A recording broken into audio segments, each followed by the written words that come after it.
여러분 안녕하세요. 오늘 해설에서는 정말 흥미로운 자료를 하나 들여다보려고 하는데요.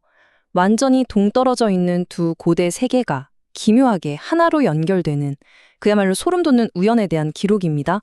바로 들어가 보시죠. 12. 네, 이 숫자 10입니다. 오늘 우리가 살펴볼 거대한 역사적 수수께끼의 중심에는 딱 이 숫자 하나가 자리 잡고 있습니다. 엄청난 지리적 거리를 훌쩍 뛰어넘어서 두 고대 기록이 마치 짠 것처럼 똑같이 공유하고 있는 지정학적 청사진이거든요. 여기서 당연히 이런 의문이 생기죠. 아니, 시간적으로나 공간적으로 이렇게까지 멀리 떨어져 있는 두 문명의 기록이 어떻게 이렇게 완벽하게 딱 맞아떨어질 수 있을까요? 오늘 다룰 자료는 바로 이 지점에서 아주 놀랍고 새로운 시각을 제시해 줍니다. 1장, 기묘한 고대의 일치입니다. 완전히 똑같았을지도 모르는 고대 시스템을 두 기록이 과연 얼마나 극명하게 다르게 묘사하고 있는지 한번 살펴볼까요? 한쪽을 보시면 한단고기에서는 환국을 12개의 지역으로 꽉 짜인 체계적인 연방국가로 묘사하고 있습니다. 그런데 반대쪽 수메르 문명의 기록을 보면 완전히 다릅니다. 철저히 고립되고 독립적인 도시국가들로 서술되어 있거든요. 똑같은 12라는 숫자 안에서 어떻게 이런 엄청난 차이가 발생한 걸까요? 2장, 전환자의 거시적 시선입니다. 이게 오늘 해설의 핵심 포인트 중 하나인데요. 문명을 실제로 설계하고 조직한 주체의 그 넓은 거시적 관점이 역사 기록에 어떻게 묻어나는지 잘 보여줍니다. 자료를 보면 환국을 설계한 사람들은 단순히 저기 도시들이 흩어져 있네? 이렇게 보지 않았다는 겁니다.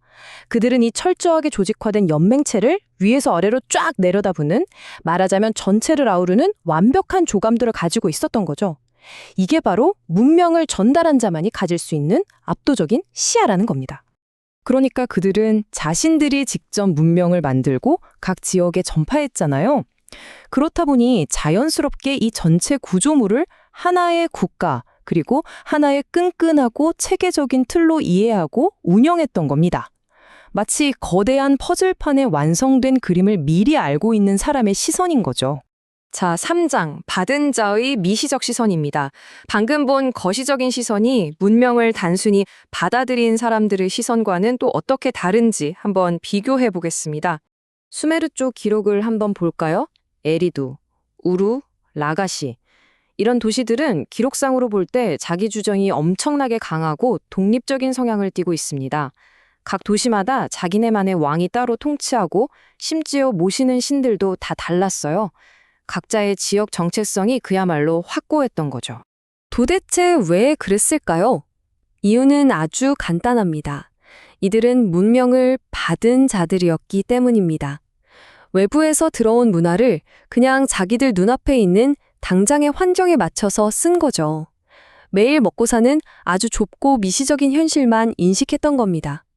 애초에 전체를 꿰뚫어 보는 큰 그림, 청사진 같은 건 없었으니까요. 그런데 진짜 재밌는 건 수메르 문서에 이런 말이 고스란히 남아있다는 거예요. 우리 말고도 11개의 도시가 더 있다. 그러니까 자기들까지 합쳐서 12개라는 사실 자체는 알았던 겁니다. 하지만 안타깝게도 이 12개의 도시가 사실은 하나의 거대한 연방이라는 걸 눈치챌 만한 시스템적인 인지 능력은 전혀 없었습니다. 그냥 우리 동네 말고 옆 동네가 11개 더 있나 보다. 딱 이 정도로만 받아들인 거죠. 결국 오늘 자료가 말하는 핵심은 이겁니다.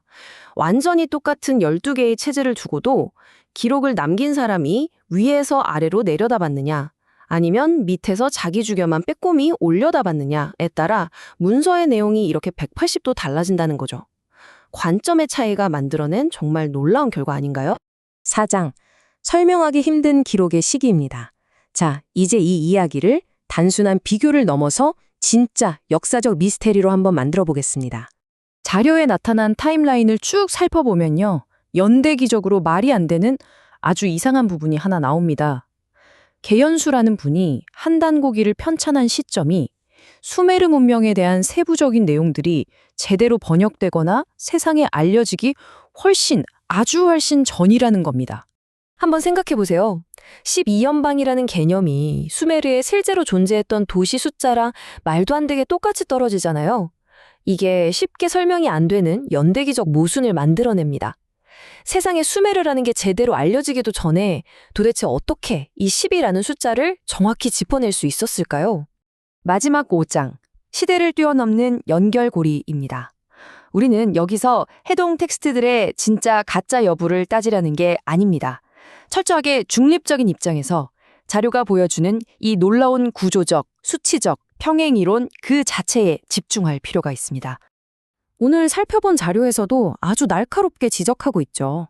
숫자가 이토록 완벽하게 일치하는 점, 그리고 두 기록 사이의 그 극명한 관점의 차이는 그냥 우연이다 하고 넘어가기엔 믿을 수 없을 만큼 정교합니다. 이런 기묘한 평행이론을 보다 보면 우리도 모르게 조심스럽지만 아주 흥미로운 상상을 해보게 됩니다. 어쩌면 고대의 동양과 서양을 잇는 아직 우리가 발견하지 못한 깊고 은밀한 거대한 문명의 네트워크가 정말로 존재했던 건 아닐까요?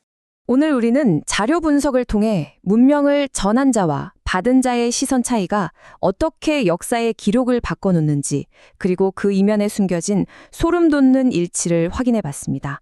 마지막으로 여러분께 이 질문을 던지면서 오늘 해설을 마무리할까 합니다.